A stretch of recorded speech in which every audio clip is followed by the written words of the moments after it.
Welcome to our final session of our FY1 teaching series, part 2, where there's me, Dr. Yisim, and with me right now, Dr. Sophia, where you've probably seen both of our faces alongside Millie in the background for so many times.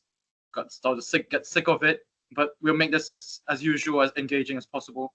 So, the learning objectives that we want to start for this session are we will go through briefly some documentation that you are expected to fill out as a FY1 doctor. Sign off for an FY1 doctor, aka the long fabled HORUS e-portfolio as well. Then Sophia will go through tips on building your CV, what you can do post foundation program training, and a Q&A session for all of you lovely people to see what you want to hear from us and what we've accumulated from all the trauma we've got from FY1 job so far to probably make your life a bit easier once you are in our position in a few weeks' time. So the first thing we want to cover is some documentation, and this is going to be a bit of a brief summary of what you're expected to do, as I said. So types of documentation that you are expected as a FY1. It's going to vary depending on how big your trust hospital is, what sort of department that you're in at the moment. But as a broad category, I've split it up into 6 sort of themes where it's going to be a commonplace no matter what hospital or trust you go to. So you can write some clerking for a new admission. You'll be expected to clerk during a ward round. You might have to review patients while you're in shift as well for various different things. You might need to document discussion with certain individuals, whether that's your relatives, the next of kin of the patient, or discussion with other specialties or teams. The discharge summaries, as well as just some miscellaneous documentation when you come across such as death confirmation, reporting scan lab reports, etc.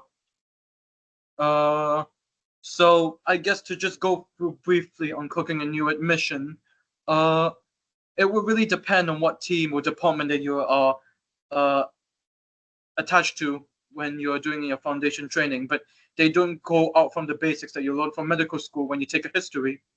So basically, when you clock it, structure it like a history, you want to get the patient's history presented complaint of why they came into hospital in the first place and how they came to hospital. You want to do a systems review just to make sure that you're covering your back for any other clinical signs or other clinical symptoms that are not picked up from the initial presented complaint, or the patient didn't really realize until you ask them a bit more further. You just want to get some information on past medical history, some drug history, drug allergies as well, family history and social history as well. And depending on what specialty you are, you want to include some specific factors on the type of history. So I guess in a broad sense, if you are in a surgical specialty, for example, you want to take into account any previous surgical operations, where they had those operations, were there any complications from that? Did they struggle with anesthetics, for example? And if you want to go through a medical job as well, you want to go into deep on how compliant they are with certain treatments. When was their last follow-up clinic for a specific condition, if you're interested in that, as well as going through all of that, you want to see their social factors like their clinical frailty score, how frail they are at the moment, what they can do and what can't they do, as well, to help gauge the team's management in the long term. After you do all of that, you want to note down your examination findings in the A to E manner to help you organize all of that, as well as any investigation findings if they were already been done, let's say by the ED team before you go see them under your specific specialty or medical take team. And I guess a tip when you're doing a new admission and once you get all the picture is you want to write down an initial diagnosis. Number one, this would actually put a framework to get the whole team thinking about, right, you've taken the story, this is what you're thinking right now. Are there any thoughts or any other answers or any agreement, disagreement on what the diagnosis it could be? And I've done this before. Some diagnoses I've made are completely correct, la-di-da, some are straightforward. Sometimes I make a diagnosis and I get a bit of a frown and raised eyebrows, but that's part of the learning process as F1 as well. it's your time to just have a go into it. You will discuss with a senior at the end of your clocking anyway, and you will learn what conditions present more as this sign compared to this sign. It's your good chance to learn from it. The second most common thing that you want to do as an F1 is, and probably up to consultant level, is ward round notes. So a rough structure of ward round notes would be you want to put a title of the ward round as well as who is involved in the ward round, and the ranks as well. So it could be the consultants, some of the registrars, it could be a couple of SHOs, F2s, F1s, could be even a physician associate or a couple of nurses to join you. You just want to note down everyone that's involved, and of course you want to note down the date, time, and location that this walk round is happening at the moment, just for documentation stuff.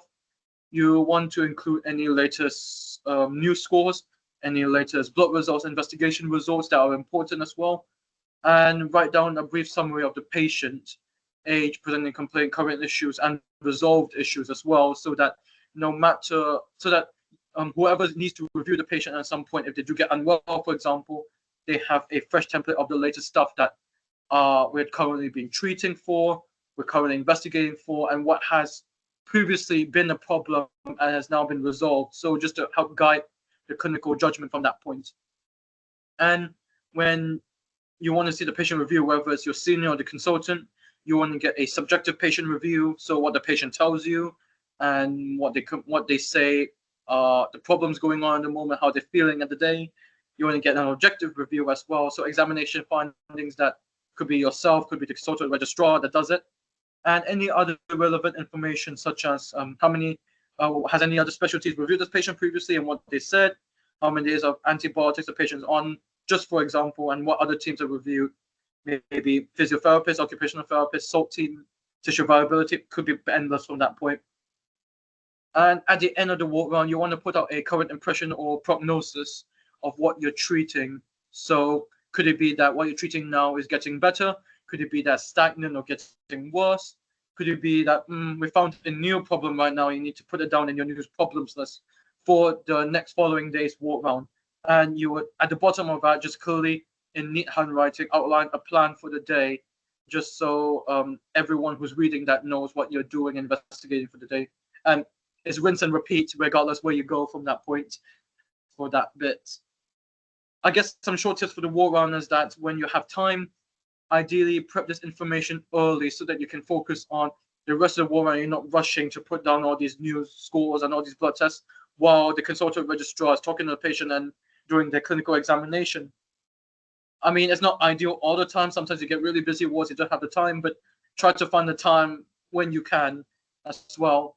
And when it does get busy, always split up the tasks with your other colleagues, like your other F1, F2s in the same boat are also equally swamped as you. So if you probably split up the tasks, you can get through with it a lot easier and it's less tedious to go through. When you go through the walk round, you just want to keep note of any important documentation, whether it's respect forms, DNA CPR, TEP forms, any operationals that printed, any printed reports such as gastroscopy reports, interventional radiology reports, just to name a few. You just want to keep in mind that of any new documentation of that sort or any important documentation to highlight, just so that whoever needs to review the patient and needs to refer to that note that they're there and they can find them easily. And once you finish the walk round, as I said, as you are writing a plan for each and every patient, it is recommended, and I can't say this for how many times I need to, because it helps save our asses so many times, have someone write a universal job list as you go around every patient. Because once you have a massive ward with someone writing down a job list, you don't have to keep going back to those notes and see what you need to do to remind yourselves again. So it makes just completing the task easier and you save time as well. Sometimes while you're in the ward doing your jobs, you may be asked to review a patient. Maybe they become unwell, maybe they have a concern, but it may be picked up by a member of team, or you may have seen it yourself and you just need to go adjust the issue. So the most common thing I get pulled over to see a patient is when they get unwell or potentially get unwell, such as a high news score. You want to take a short history and a short examination, a short clinical examination as well. Just try to hone in on the specific symptoms that they're presenting and what the patient tells you from the short history. This would the questions you ask would depend on the department you're based in from that, and the examinations you do and you focus in on would depend on the department that you're working. But it's still an A2E examination, like you're cooking someone from new as well. Once you spot things, you want to make a plan, and where necessary, involve your senior teams or escalate to get even more help. Just so that you want to document all of that decision down as well, so that you can just help get this patient better as soon as possible from that bit. And whenever patients go home, you always have to write a discharge summary, and I would say this is one of the more tedious documents that you have to write. And sometimes you can be sometimes patients suddenly have been asked to go home at the last minute because the care package has been set in the last minute and they just need to go home. So it's one of those hectic documentations that you need to write to discharge people. And discharging patients is also quite important because they're quite well, they can recover better at home once they're medically optimized. And it also gives more bed space for more unwell people that could be queuing in the ED department, for example. So these are quite important as it guides instructions for long-term follow-up and care, and is an important reference for when the patient readmits to hospital, just to see when their previous admission hospital were and what we've done at that point and under which team. So essentially, you want to structure this as your patient details alongside your GP details. You want to put in the hospital details and the department that they came from as well, a brief summary and timeline of the diagnosis, presenting complaint, investigations that you have done, and if there are any and what positive results come from that, and the management that you've done to treat the patient as well, and include any procedure notes, interventions, and complications that the patient have throughout the stay, include any MDT input as well. And you may also need to include any legal documentation, such as if a patient's completed a respect form or updated the DNA CPR during the inpatient stay, if a DOLS or a mental capacity assessment was done when they were admitted to hospital, or I'm just being a bit specific in psychiatry, if they're being discharged on their community treatment order, for example. You want to highlight any changes to medications, any follow-up clinical investigations, outpatients, or any referrals to different specialties down the line. And you would also want to make a note of anything for the GP themselves to follow up and make aware, for them to keep an eye on in the long term. Include medications for discharge, any changes or any new allergies, any medications you stopped as well. And you want to complete it with the details of yourself and which department you've come into, and the contact details for the department as well. Do note that you don't have to write this from a blank Word document. Most hospitals would have a written out performer or template that's already specific to that department, or it could be a general template that they distributed for the whole trust that they use. But what they put in that template will be probably what I've mentioned in the bullet points over here, maybe just in a different order, but they won't run away from these important information that I've written down in the slide. And that concludes the brief documentations for what you are expected to do as F1. I didn't come the death certification, as I know that was been covered in the previous session for certifying death. But if anyone has any questions while I go through the HORUS portfolio slide on documentation, feel free to put it in the meeting chat, and Sophia can hopefully address that or pause me to answer those questions. So we are going into what you need to do as an FY1 and as an FY2 in order to show evidence that you're progressing well on your training, the HORUS portfolio. Do note that what I'm covering here is a general overview of the HORUS portfolio, and it doesn't cover specific HORUS portfolio circumstances such as less than full-time training or specialized foundation program, as the requirements and the hours that you need to put in the portfolio may differ because of that. So what is the HORUS portfolio? It's an online system to provide evidence of certain skills, training, and competencies to allow a foundation doctor to progress through FY1 and FY2. That should say FY2 over there. It is key in demonstrating suitable skills to pass FY1. to be able to be fully registered under the General Medical Council from FY2 onwards, as you're only partially registered once you start F1. In Northern Ireland, Scotland, and Wales, they use a system called HORUS, but it's only a name change, and it's basically the same thing as HORUS in this point. So there are some key individuals that you need to know for your portfolio and need to liaise with as you go through your portfolio, and you'll meet them throughout the year. The first person you will meet is your education supervisor, and this is a specific consultant, regardless of specialty, that will liaise with you throughout your whole year as an FY1 and an FY2. They supervise you from beginning to end. They do an initial meeting and other meetings throughout each rotation until the end of your FY1 or FY2 training. They will also go through your PDP forms with you for every rotation, which I'll cover in a bit later. Your clinical supervisor or your CS changes between each rotation, and there are consultants which are specific for your department's specialty. They do induction meetings and end of placement meetings for each rotation as well, and will assess something called placement supervision group feedback, which you only need a minimum for one for whole year. What essentially a PSG is they grab anonymous feedback from a mix of levels of a mix of ranks of people, from consultant up to a HCA level, of feedback of your performance and how you are as a doctor, and they give general feedback based on clinical performance, clinical competency, as well as communication skills, leadership skills, and soft skills as well from that. So yeah, I think that those are all very important people to liaise with over here. And those pictures I put over here are forms that your ES and CS would fill throughout the year as well. And they will fill this either at the beginning of each placement or the end of each placement as well. In some cases, this ES and CS may be the same person. It could be that just because when you are slotted into a specific department, the consultant that was with your ES is also the consultant for that same specialty as well. So do not be afraid that they go over the same name. It just means that it was just a coincidence that you got the same person from that point. So then I've just been talking about your PDP or your personal development plan.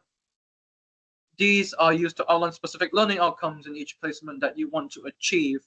And it's a sort of reflection piece that you do independently and you go through with your CS and ES.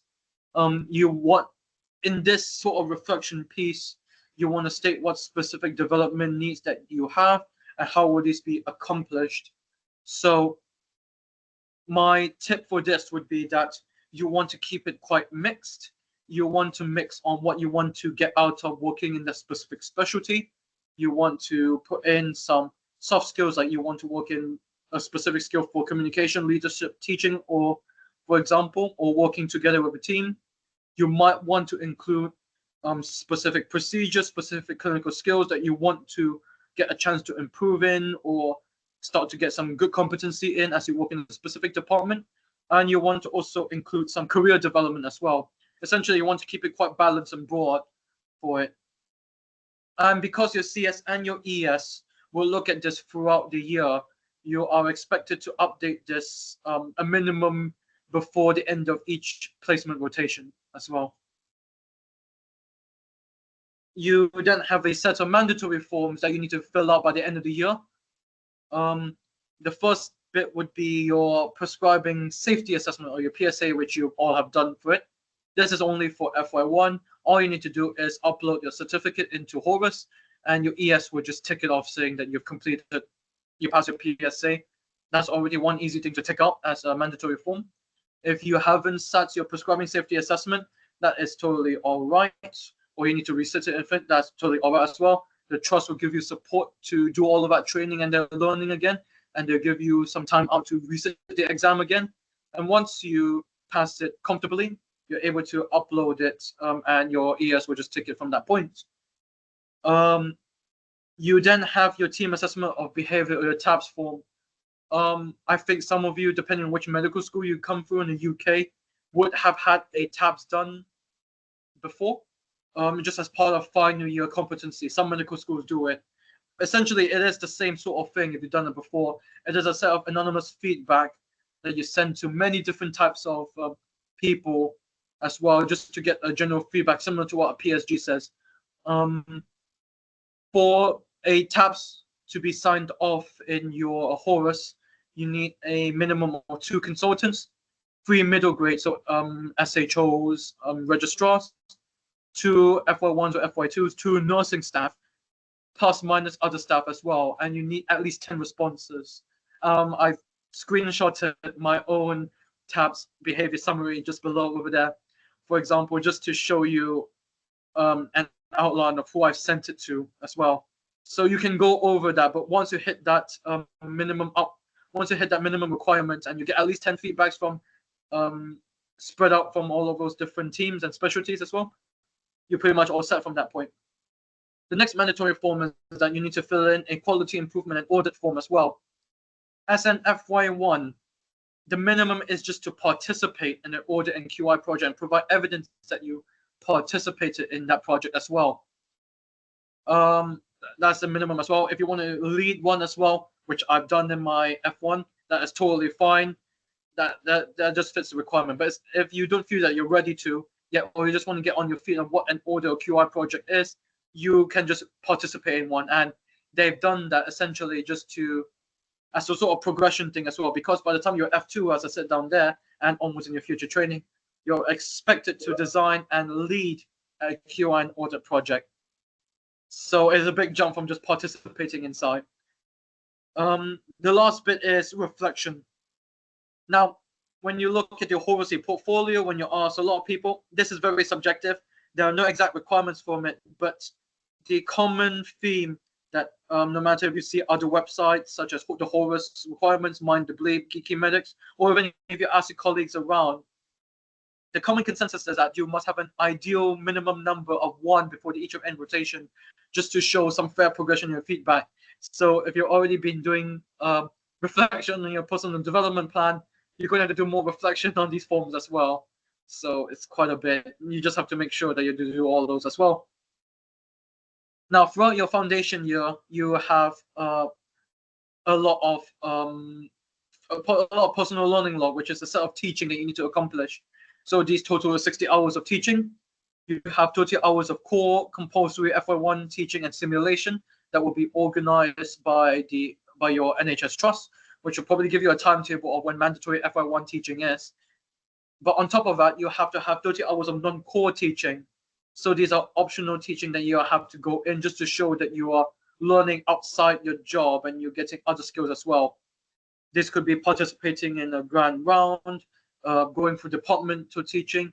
You can even include some online teaching, but the amount of hours that you can contribute for this are very subjective and can change from year to year. So I would ask in your trust induction what that will be and what they expect you and how much of that online teaching is do they accept from that bit, just to be sure.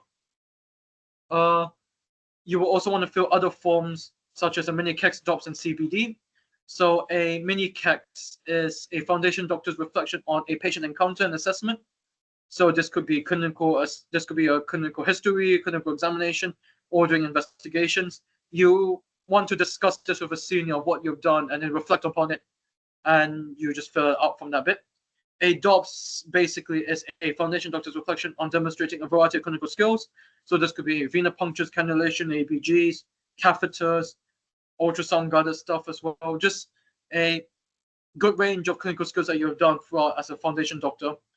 A case CBD or case-based discussion is a discussion of a particular case with a senior colleague for own reflection and own learning as well. So choose something quite interesting or choose something that you're not familiar with and discuss it with a senior and write down a reflection to send it to them to sign it off. You want to contribute a minimum of 15 of these SLEs, which are these types of forms throughout the whole year. And you want to get a good balance or good even number of mini KEXs, DOPS, and CBD forms. So you can't do 14 DOPS and have 1 mini KEX and 0 CBDs, for example. You want to like spread it out evenly just to go show that you're a good balanced trainee. These are the 3 main ones that I'm showing, but other stuff that you can contribute or you must contribute as a DCT, which covers any form of educational session, whether that's teaching medical students or discussing or leading a discussion or presentation in a journal club, for example. If you're struggling, you can fill in a learn form, which is a form for additional reflection of a doctor's ability to develop a capability or a particular skill. You can also, if you're still struggling, you can fill in a leader form, which is optional, but it's ideal to fill in to make your portfolio look really nice. And that demonstrates leadership in a particular domain, whether that's leading a peri-arrest, leading a cardiac arrest, whether that's leading a ward round by yourself, or leading an audit project. Those all can count as a leader thing, for example. And it will be picked up and discussed with your ES and CS before it's approved. And this contributes to the 15 minimum SLEs.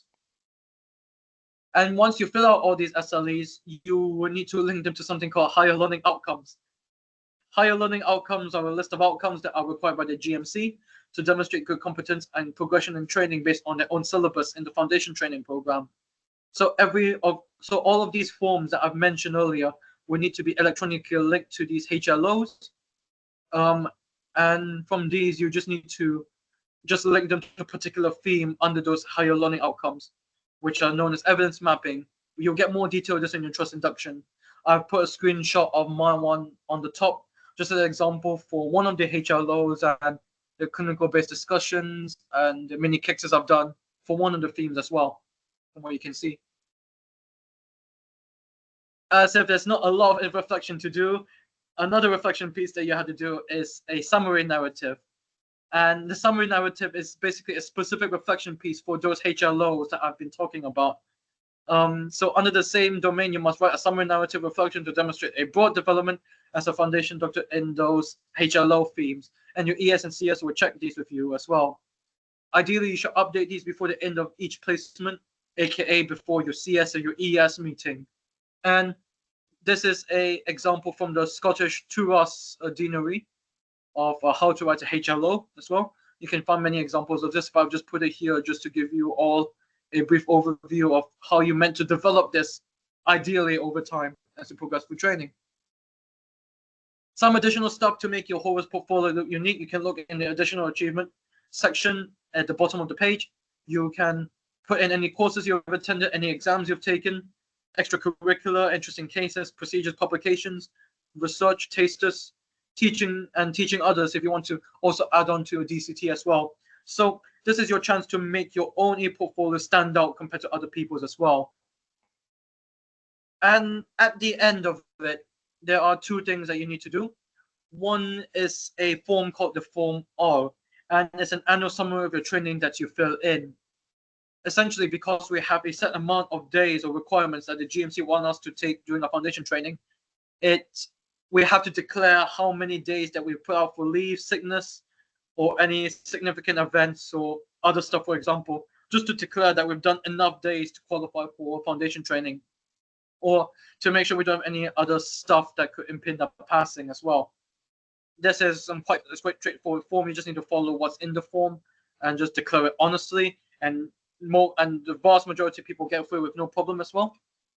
You will need to organize a meeting with your educational supervisor to fill in an end-of-year report, and they go through a whole summary of what you need to, of all the rotations you've done, all the reflection you've done, and basically give the tick box that you've passed FY1.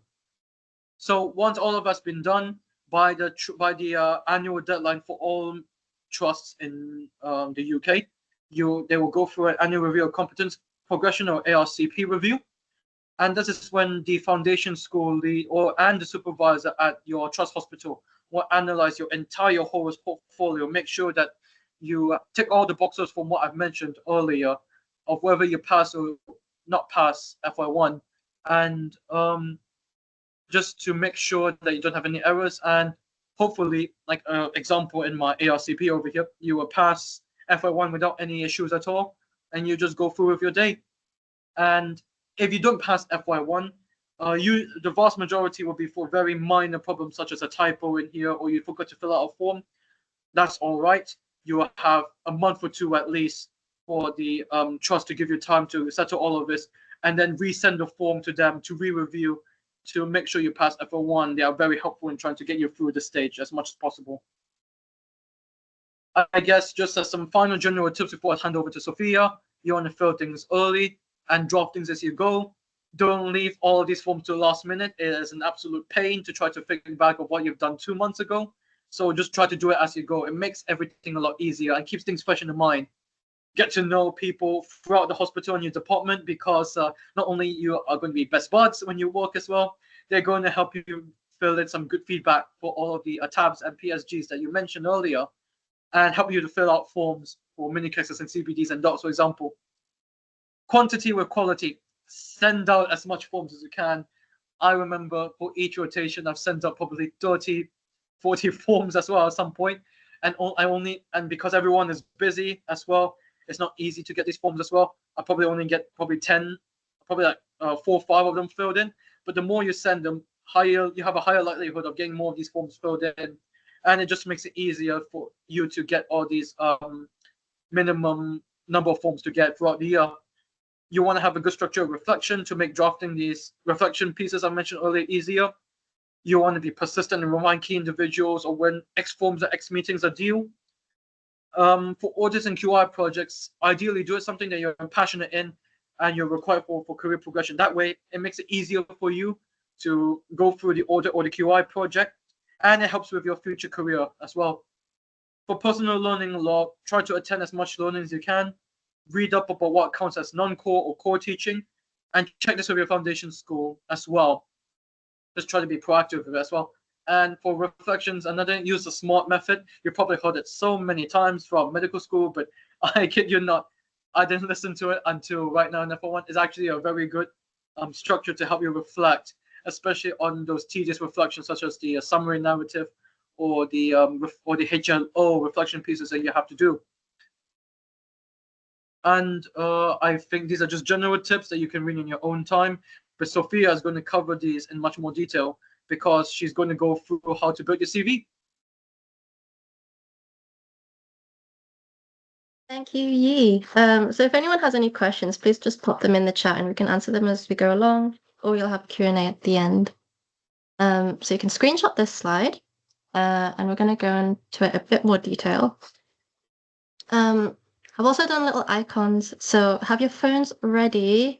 I've got QR codes that you can scan and bookmark. So I know you're starting FY and you're probably thinking, oh my gosh, like I'm doing the next step. I don't want to think about the step after just now.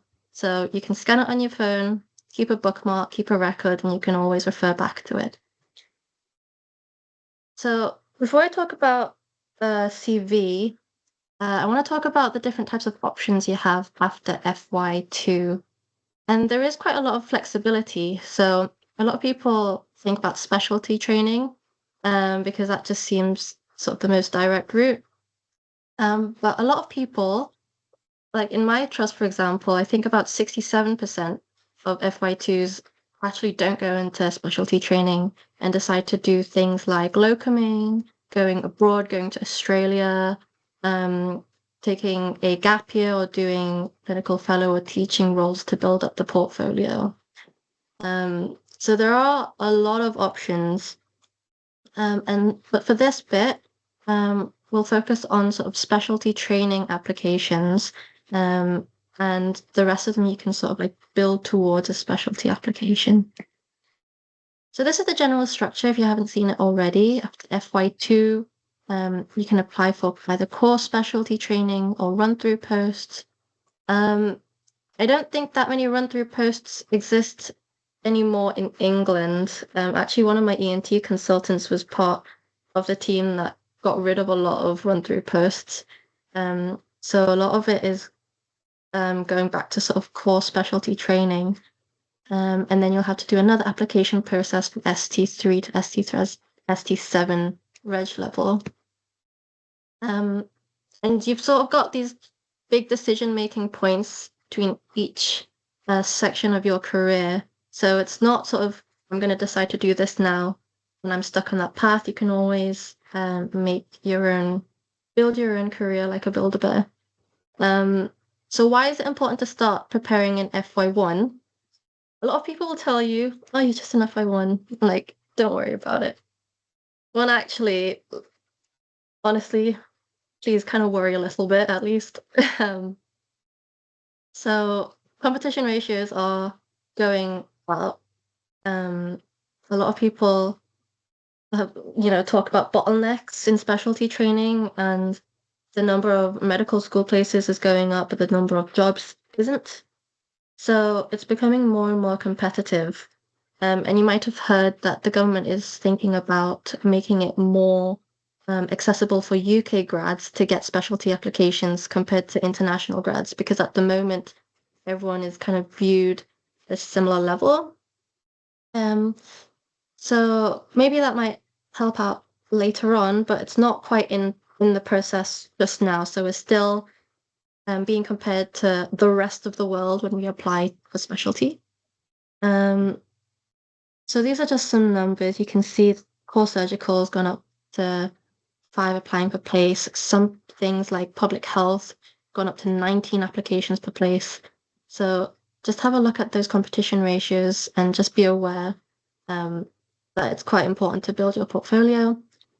And if that hasn't scared you enough, the applications for specialty training open quite soon in FY2.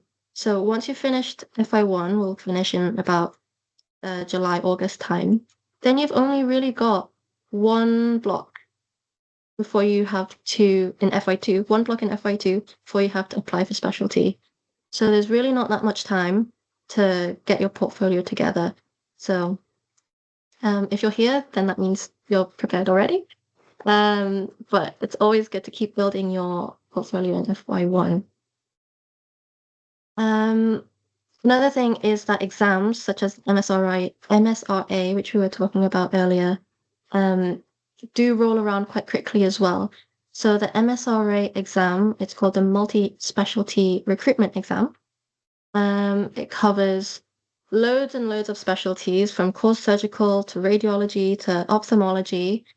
And that's going to be in January for us, January, February time. And it's quite similar to the medical school exams. So you do kind of have to keep revising a little bit over FY1. And there is another MSRA exam in September, but that's only if you fail the first intake. And the second round, there are way fewer jobs compared to the first round. So it's not as likely that you'll get a job. So that's sort of the timeline. And then the next thing you want to decide is what you want to do. So you can discuss with a mentor. Some people do personality checkers. The BMA, when you become a member, has a specialty explorer. So it's kind of like a little BuzzFeed quiz where it asks you a bunch of questions on what's your preference for lifestyle, what's your working style like, and it gives you a suggestion of what specialties they think would fit your personality. I'll come into Taster Week a bit later. But that's an example of what it could look like. If you're sort of not quite sure what specialty you want to do, you can scan that QR code and bookmark it for later. So when you're building your CV towards the goal that you've chosen, it can seem quite overwhelming. There's a lot of things that you need to do, and it's really important that you collect evidence along the way. So we've boiled it down to these key points.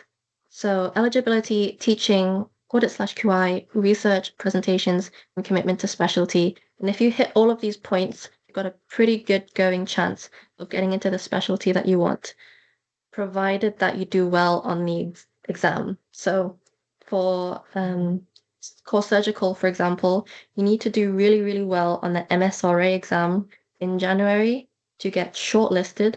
And only once you've been shortlisted will they look at your portfolio, which incorporates all of these things for longlisting and interview. So you could have an amazing portfolio with a really bad MSRA score, and then you might not get the training number you want. So concentrate on MSRA, but also concentrate on these things. So first of all, eligibility. Pretty standard. If you graduated from a good uni, then and especially uni in the UK, then you're probably going to be eligible. If you're thinking about taking time out or doing locuming, just be aware that some specialties don't let you have more than a certain amount of time in that specialty. So peds, for example, you must have 2 years or less experience in pediatrics as a whole, which sounds kind of counterintuitive. Like, why would you want someone who loves peds so much to not get into SD1 training? But that's just the eligibility criteria. And similar for core surgical as well, I think it's 18 months. So just be mindful of that. In terms of teaching, it's pretty, it's okay. Like, you can get into teaching pretty quickly. But some trusts that aren't teaching minded might present with more barriers into starting your own teaching series, especially the ones that can get you the points on a portfolio. So try joining departmental teaching if you can, or join an organization like MedTic. We're going to send out applications soon, not sponsored. And then things like Lessons Learned as well, which is like an organization in the Northwest that does like teaching sessions on incidents that happen in hospitals. So there's a bunch of ways you can get teaching signed off. Approach consultants as well with your ideas. And some applications want you to have a formal qualification in teaching. It tends to be sort of the last thing on your list once you've maxed out all the other points, because the value of the teaching qualification is quite small compared to the time you put into it. But if you're reaching for the 5%, top 5%, then go for this. So top tips would be, if you're doing a teaching session, aim for at least 4 sessions over 3 months so you can demonstrate longitudinal teaching. And the quick qualifications, so there's a bunch out there. I didn't give a bookmarky page here because you can literally just Google train the trainer and find a bunch of them online. Some of them are online, some of them are in person. Sometimes they do tend to be quite spenny as well. So I'd recommend asking your own trust if they have a train the trainer series internally. I know Scotland, I think NHS Fife have a train the trainer that's free for their foundation doctors, and it's accredited. So that's really, really good for those doctors. My trust, again, broke. Like, we don't have a train the trainer course. So you kind of have to train yourself. PG Cert. So one way to access this is through sort of specialized foundation program in MedEd, but obviously not everyone's going to get that. But you can self-fund a PG Cert. I would say it's quite expensive and quite time-consuming for the amount of points you get out of it. So if you're wanting to do teaching later on in your career, then absolutely go for this.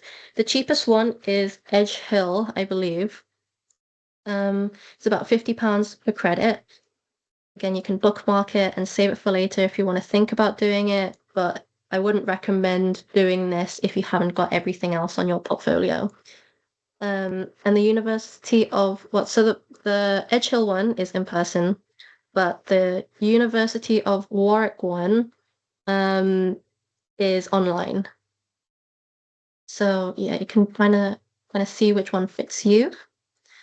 So as a general checklist for teaching, when you make a teaching course, make sure you write up a letter that is your evidence, and you ask a consultant to sign it. And in that letter, you should include the dates, times, and location of the teaching sessions, as well as who you taught, what you did. So always say you organized and delivered these teaching sessions. Sometimes it's not enough to say, like, I just contributed to these teaching sessions. Make sure you collect feedback. So it can literally just be a quick Google's form.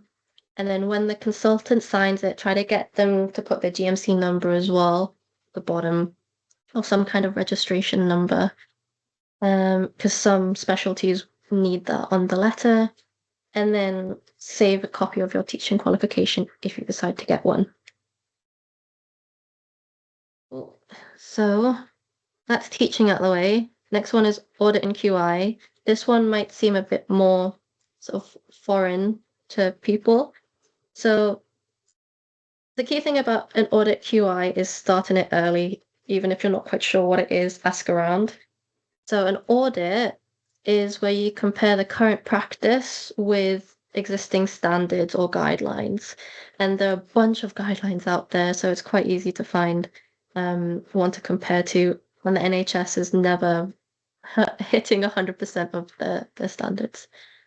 The QI is different, in which it's like a quality improvement project. So there's no specific guideline to hit, but you're contributing to an improvement or a change that can improve outcomes, or something as simple as improving the staff confidence in taking a blood gas, for example. It can be quite a small project, but as long as you do 2 rounds of data collection and 2 interventions, it can count as a closed audit loop or QI loop. So this is a PDSA cycle. Question: what do you do if after 2 rounds in a QI project no change has actually been demonstrated? So that's a really good question. So when you're first doing your QI or audit project, try and find an idea where you think there will be demonstrable change. And if, after discussion with the consultant, you find that, there's been no change whatsoever, you can either sort of change your intervention, do a new intervention, see if that helps at all, or you can still evidence it as your involvement in that QI project. However, some applications do specifically ask for a project that has led to a demonstrable change. So yeah, ideally you would need to find something that has been changed. So really discuss with your consultant to make sure it's feasible first. And if after 2 rounds nothing has changed, then maybe you need to talk to the staff and just like plead with them. Yeah, and Sim got some really good points in there as well. Is qualitative evidence of change okay, such as feedback from people? Yeah. So if your outcome is like, as I said, confidence in doing a blood gas, you can do a survey before your intervention saying how confident are you, and then afterwards, how confident in you and in are you, and then if people are commenting like, oh, this was really amazing, like this teaching that you did was really good, you could always put a Likert scale in there as well, and show the increase in confidence, then yeah, go for it. Yeah. So yeah, PDSA cycle.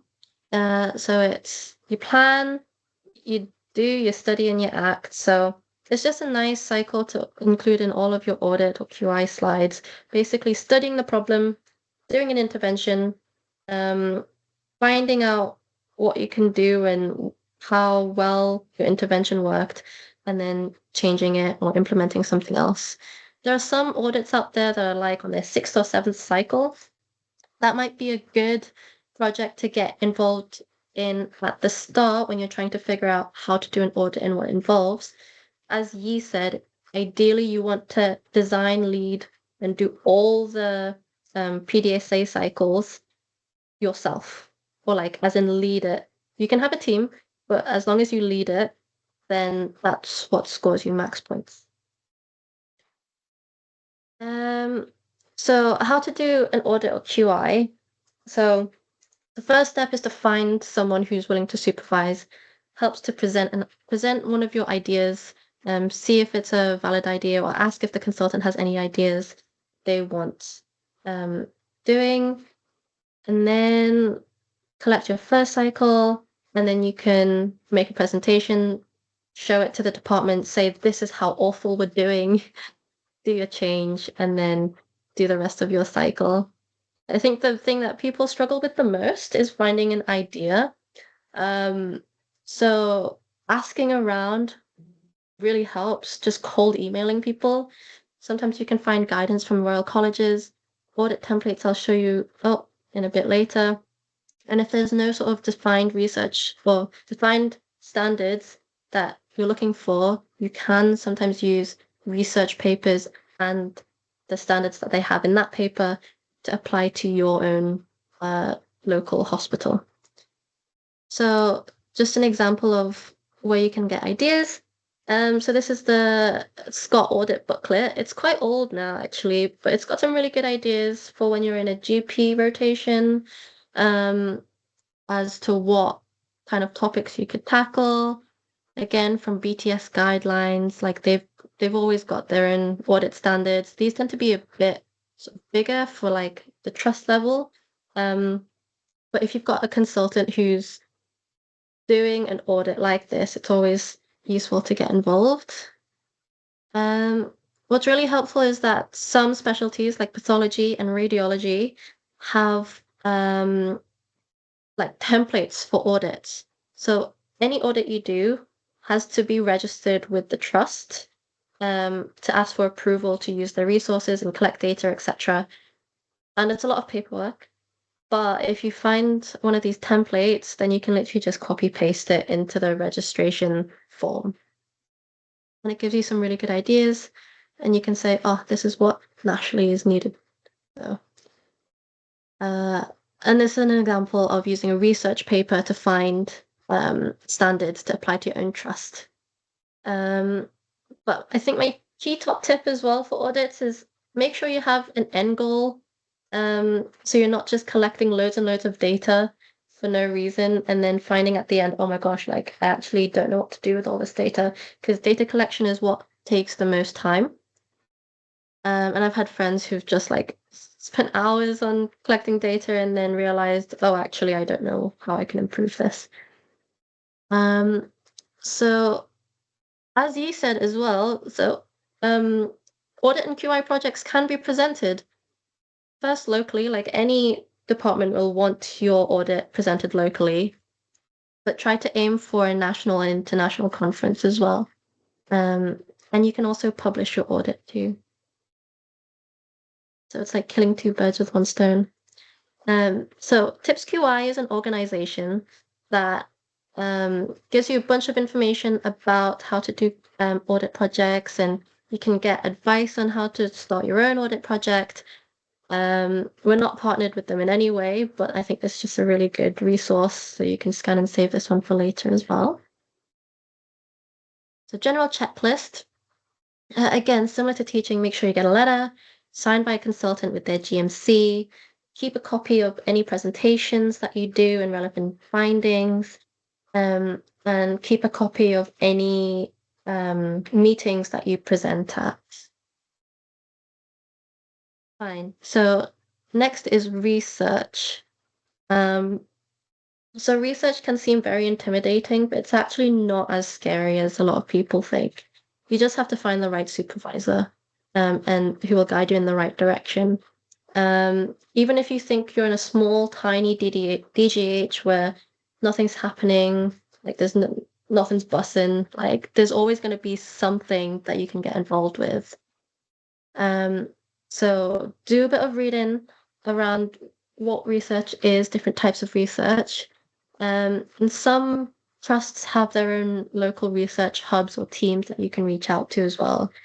My top tips for research would be, if you are doing it, aim to have a good project that can be published with a PubMed ID. So it has to be a peer-reviewed journal for it to count in applications. So I think there was a journal beginning with C that a few people were hoping to publish to recently, but it's not actually a peer-reviewed journal. It's just like an open source journal. I don't know if you or Millie remember the name of it, but it begins with C, and it kind of sounds a little bit dodgy. It's an official journal, but it's not peer-reviewed, so it doesn't actually count. It's not Cochrane. It's not Cochrane, is it? No, Cochrane's like Cochrane's the good one. It has to go on. I know what you're talking about. I can't remember the name, sadly. Yeah. So it begins with C. Keep a lookout for it. Also, when you're doing this research, try to be the first author. Serious, that's the one. Yeah, don't take serious seriously. Yeah, so I think some people were, well, some consultants were saying that if they saw that as um like the only publication that someone has submitted to, then they wouldn't really take it seriously. So just be mindful of which journal you're publishing to, because some consultants are still a little bit sort of old school. Um, yeah, so try to be first author if you can. Obviously, if you've not done research before, join a ongoing research team to see how it goes, and then aim to be first author to get max points on applications. And do your GCP training if you haven't already. So GCP is good clinical practice, and a lot of NIHR funded research projects need you to have this GCP certification before you get involved in the project. So it's pretty easy to do. It's really quick. Scan it, and you'll be able to probably do it by the end of this weekend. Um, And this is an example of a research hub, a local research hub. So this is actually Bolton's research hub, where they list like the research projects and audit projects that are available in that trust. Not every trust has a specific hub like this. My trust is very much dependent on the consultants uploading their own projects, so sometimes it's a bit outdated. But ask around, ask your medical education team as well, ask the audit team if there's anything like this, research team, and get involved. Another top tip would be to choose a national and international conference and aim to have your research ready by abstract deadline submission date. Conferences are happening all the time, a lot of them in January, February time. So if you're starting a project at the start of FY1, that gives you about, well, to be honest, you probably won't be able to submit as many in FY1 unless it's later in the spring. But try to get your project started in FY1 so you can apply at least by FY2, so you can have presented it, and then, evidenced it by the time applications roll around. So this is just an example of some big international conferences. They happen around March, June time, not so much in October time. But also don't neglect the smaller conferences. They tend to be a lot cheaper on your wallet. And, people can ask questions and you can refine your presentation from the feedback you get. So this is just an example of a couple ones. So in the Northwest, we have a Northwest Foundation Forum. So it's just an annual sort of regional conference, but they advertise it as like a national one because there are some people who come from outside of the Northwest as well. Course conference just £10, so you might as well. So always keep a lookout for those, even at the start of F1.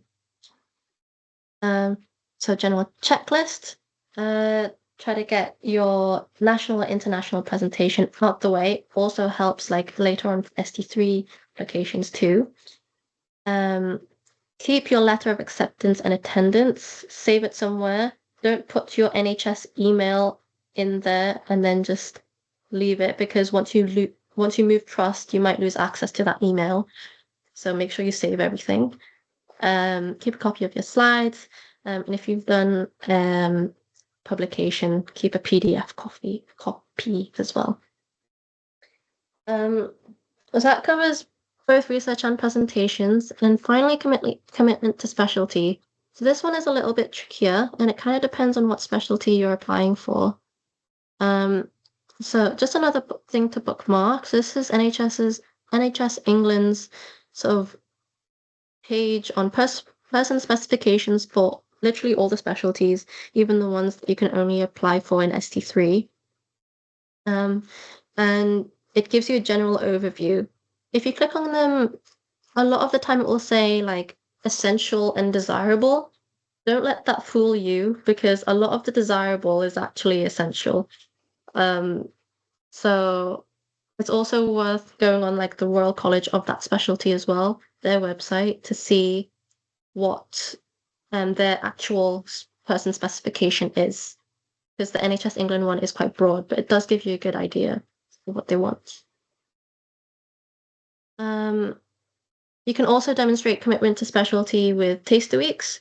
So I'd recommend trying to organize your taster week in FY1 if possible. Generally, you get told about taster weeks in FY2, and that's when you're given your study budget. So in FY1, you don't really get a study budget unless you're an academic trainee. In FY2, you get 5 days study budget for a taster week. You can, if you're really keen, in FY1, ask to have those 5 days transferred over to your FY1.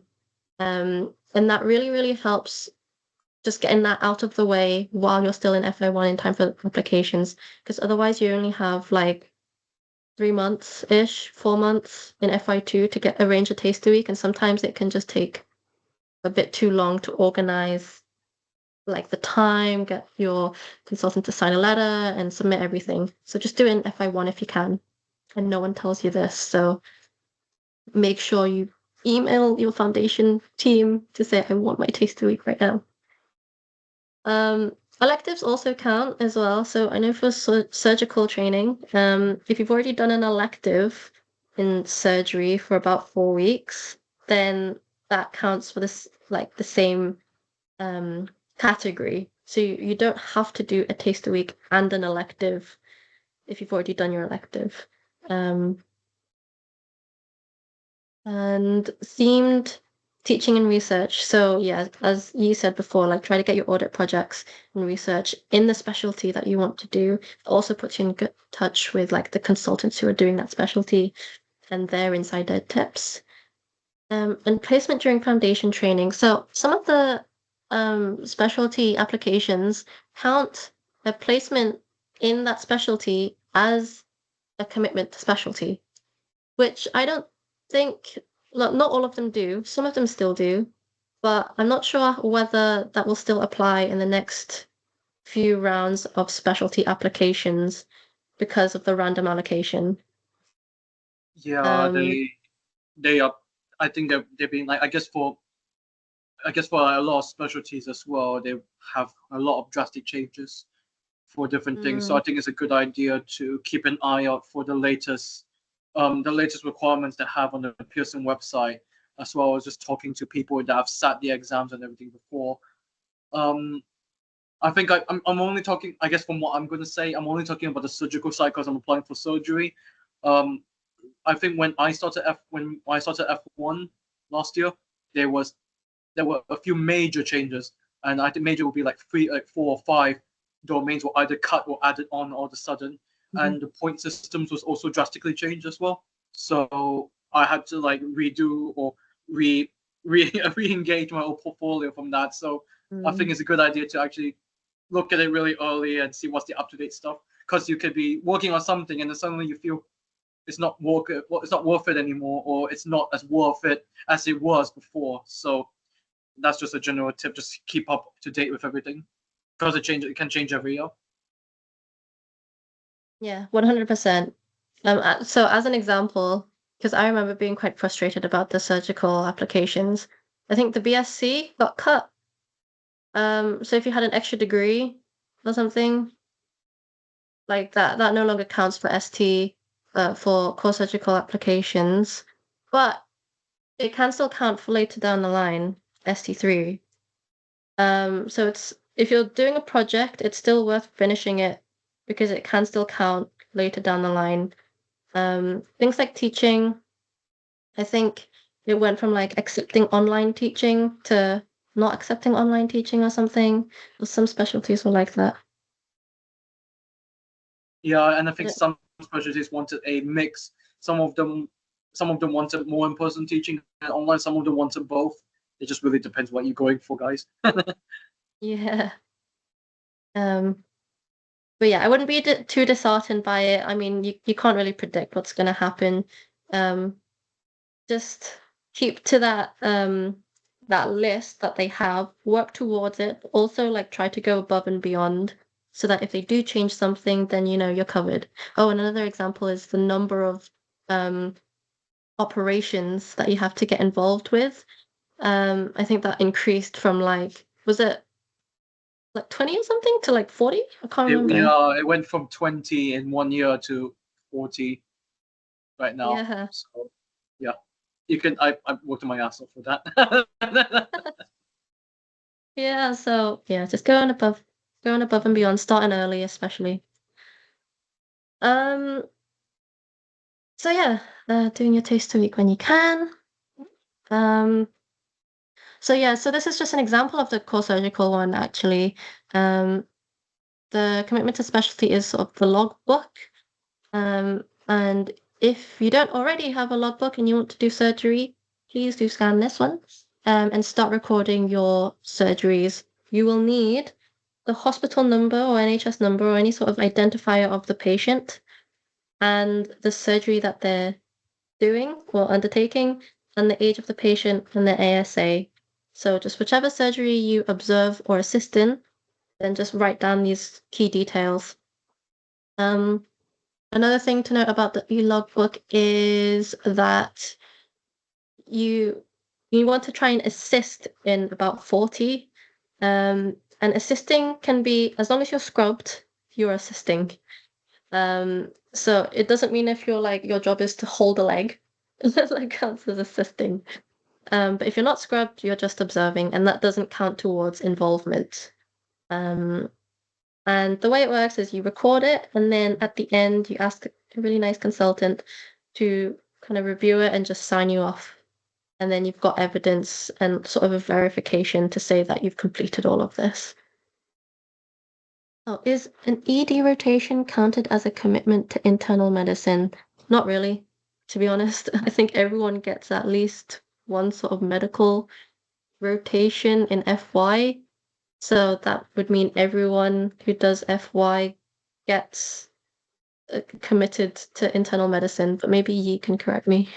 Yeah, no, I mean, I agree with Self. Just because if you're doing a medical job, you are expected to spend some shifts in medical take, which is the medical team based in the emergency department, where the emergency team refers medical patients to you.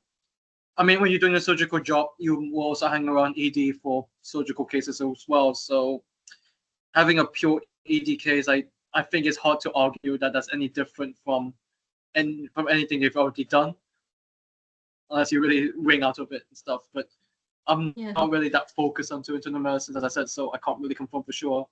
But I have to agree with Sophia for that one. Yeah, pretty much. I mean, everyone in the Northwest gets an ED job, so I guess we're all committed to internal medicine. But it is a valid question though, because um, some specialties do still count that placement. Um, but I wouldn't count on it, to be honest. Get your taster week done. Um, get your elective out the way if you're still in med school. Do you have any advice for getting surgical cases if you have fewer surgical rotations? Is it possible to get 40 signed off in the taste week? Yes, it actually is. Well, it kind of depends on what specialty you want to do. For example, I did a ENT taster week. Um, and ENT is so quick. Um, like you can have procedures that are like an hour, 2 hours. So in one day, and you can also go between theaters as well. You don't have to stick with the same consultant. So in one day, if they're doing like um 3 panendoscopies, like 2 thyroid dissections and 4 grommet insertions and all that, and you do like you scrub in for as many as you can probably scrub in for about like 5 or 6 per day, depending on the specialty, obviously. And then you've got 5 days. Then you've got sort of a decent number, the 25-ish cases. And then after that, you do get SDT time as well. And in your SDT time, so I think for FY1s, SDT is like self-development time. If you're on the normal foundation program track, you should get about, is it a day, a month of SDT time? A day a And month. you can, yeah, so you can use that day to just go to that department as well and ask, can I get involved? And then again, so. I mean, in my case, just cause I am in a bit of a small, not entirely small, but small DGH. So when I was doing my surgical rotations, when I was in general surgery, there were times where there were many cases that need to be operated on. So you Mm, normally F2s or C core trainees or registrar assist in the theatre, but if they need another hand, they might summon an F1 all of a sudden to lend a hand. So be mm, proactive and just raise your hand and just say, I will go do it. That's how you get your cases in your working hours as well. yeah. Or even don't even wait to be summoned. Summon yourself, just show up and be Yeah, no, like, exactly. Yeah, but pick me. but again, it depends on if you're in a smaller hospital like me, where you'll just suddenly get a lot of patients in a day. Doesn't happen a lot, Mm, but just take the opportunity when you can. yeah. I think a lot of deaneries offer at least one surgical job. Or if not, at least one chill rotation, such as psych or something, where you'll have And more time to. and I guess for those who want surgery, Sophia, you correct me right now. At the moment, they don't care what surgical specialty it is. They just want cases. Hmm. It's only once Yeah. you go into registrar like ST3 and above where they give a crap about it. Yeah. Yeah, yeah. You don't have to worry about that. I think for ortho or something, it's like 300 cases per year or something. It's like, yeah, don't think about reg level. Just think about FY level. Um, but yeah, I wouldn't get disheartened by 40. I think it's absolutely possible to get 40 in FY1, combining your surgical rotation plus taster plus your SDT time. I mean, it is a lot of extra work in a sense, but if you're determined about it, you can absolutely get 40. Um, okay, next slide. So yeah, the specialty is mainly just looking at the person specification and making sure you hit those. Um, so yeah, just going back, there's a lot of things that we haven't covered for post FY in terms of building your CV for specialty training. Um, just lay the groundwork for it. Building your CV for applications abroad is slightly different. So if you're looking to go to Canada, US, or Australia, or other countries like that, they might have slightly different criteria, but generally it is very similar in which they want the research, the teaching, audits, all that kind of stuff. It just might be in different numbers. Um, so now it's up to you guys. So if you have any questions, um, Yi and I will be very happy to answer them. I'm sorry I ran over time as well.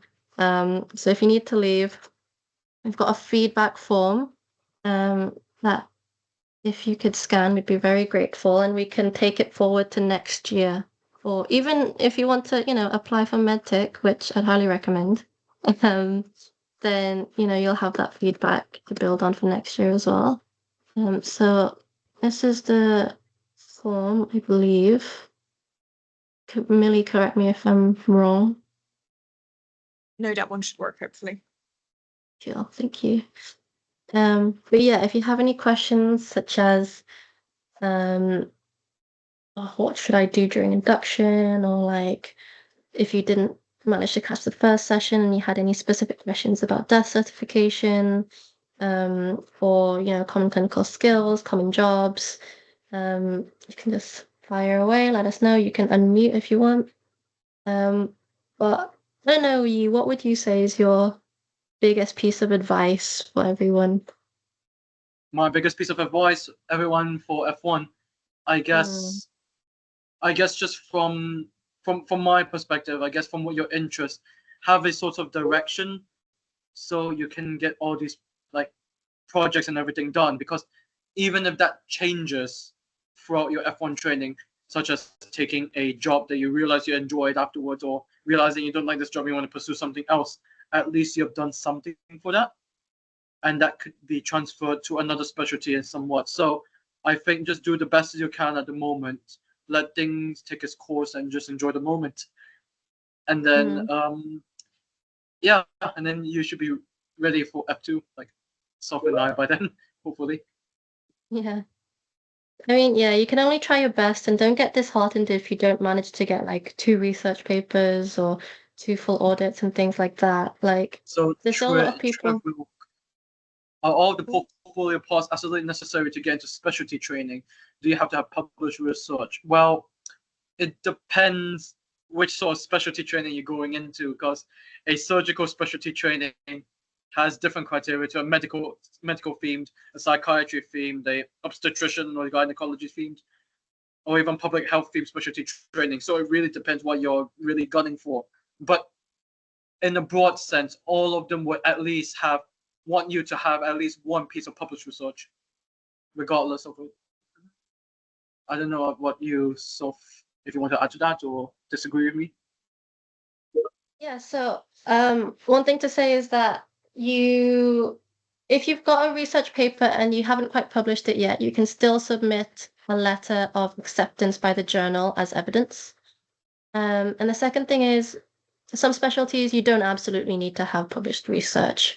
So obviously GP, it's desirable, but you don't need it. And a lot of people do get into GP without having published research. I know some people who didn't publish anything and got into IMT training as well, but they really maxed out on their audit and their QI stuff instead. So it just really depends on what the rest of your portfolio looks like. Yeah, Research is and yeah, sorry. sorry, go on. No, You go know, on. and I guess just depending what you go on, I don't know what you've done so far. When I did mine, I went through the easy bits first, just to get them out of the way, and then I used most of that time left to get all the harder bits like research and audits done. I don't know if you've done the same thing or took a different route for that. Yeah, I think as a fresh F1, sometimes it's quite intimidating to get involved in those big things. But if you ask, a lot of consultants are actually really happy to help. So if you ask at the beginning and ask your educational supervisor and clinical supervisor at the very first meeting that you want to get this done, they should be able to point you in the right direction. I guess how asked, what would be the best way to maximize our time during induction? Would it be allowed to have hands-on practice, doing procedures, writing notes, or just observation? You want to answer first? So I'd probably say the best way, first observe, see how they do it. Second day, you want to at least start getting hands-on stuff with supervision with the F1s who are already there and they can talk you through how things are done. You might not have your logins and things by then, but if you've got a really nice F1, you can always ask, like, can I try documenting the ward round? And you just check if it's all right. If it's not a surgical ward round, surgical ones tend to be a lot faster. Or, can I try and write this referral? Can I try and, do an IV home therapy IV call or something, and then just have the FYs there to guide you. There'll be a lot of things that you won't learn in that induction period, and you will have to just pick it up along the way. So don't stress about it if you feel like you don't know everything. We both went through the same pain, so you'll be absolutely fine by the end. But yeah, pretty much. I would say, like, on top of what Asaf said, I think those are really good. I think try to get used to the trust specific, like online systems or how specific rules work, and and try the best to ask F1, like, if I want to refer to this specialty, who should I call, or what form should I fill in, which bleep and all that stuff, whether get all the bleeps. Just practical things like that just makes your job easier throughout the day, as you don't have to faff around asking people or looking through pieces of paper and apps to find what you need. If you just get as much stuff as you can for that, you can just try to make it a little bit easier from that point. And I guess have a go requesting scans, prescribing if it's an online system, or ordering bloods and everything on the online system. Just get familiar with it on your F1 Buddies online account, and you should be all right. 100%. Yeah, I was And- gonna add. Sorry to interrupt. I was gonna add. Make sure, like, especially using the online system, like if there's templates that people say they're great to use, that's a good thing. If you can prep your own templates, signatures, things like that. In our trust, like, online system, we can favorite like investigations and scans and things to request as well. So that's going to be really crucial in order to become efficient very early on. So it's good to like ask your F1 that you're shadowing. It's like, oh, well, what are some common things that you were expected to do? And then you can favor those, things like that. That will be really helpful and help you when you start. Yeah, I think the hardest hurdle is actually all the admin that you have to do. So it helps if you find that you're, frequently just you and the SHO or something, get the reg's numbers or the consultant numbers, or if you're on call, get, your seniors' numbers and WhatsApps so you can just message them whenever you need to. Most people are quite happy to give you their number and be contacted directly if they're in your own department. And what was the second thing I was going to say? Yeah, having a big group chat of the previous F1s and the current F1 of the like you guys can also help as well. My trust had that, and we just put in a bunch of questions in there as well. So if that doesn't already exist in your trust, then you can set one up, and that can be your QI.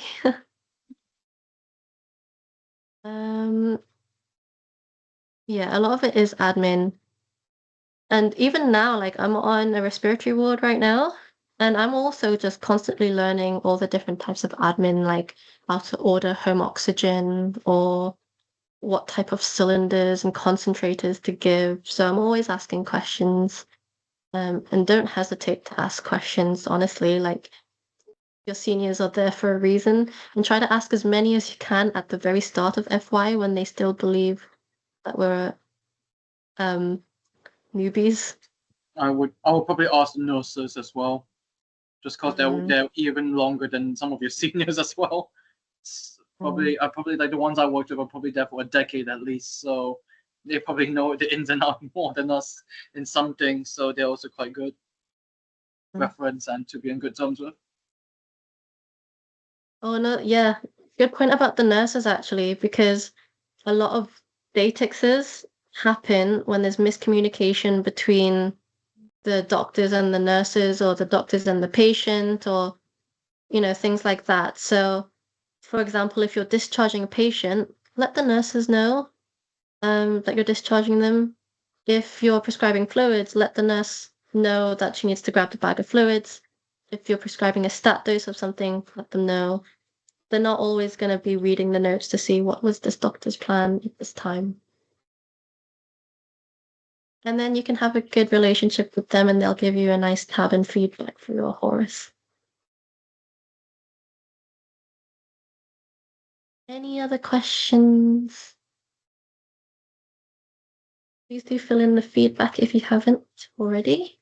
And the email is medtic.teaching@gmail.com. If you have any residual questions, feel free to email us or contact us on socials.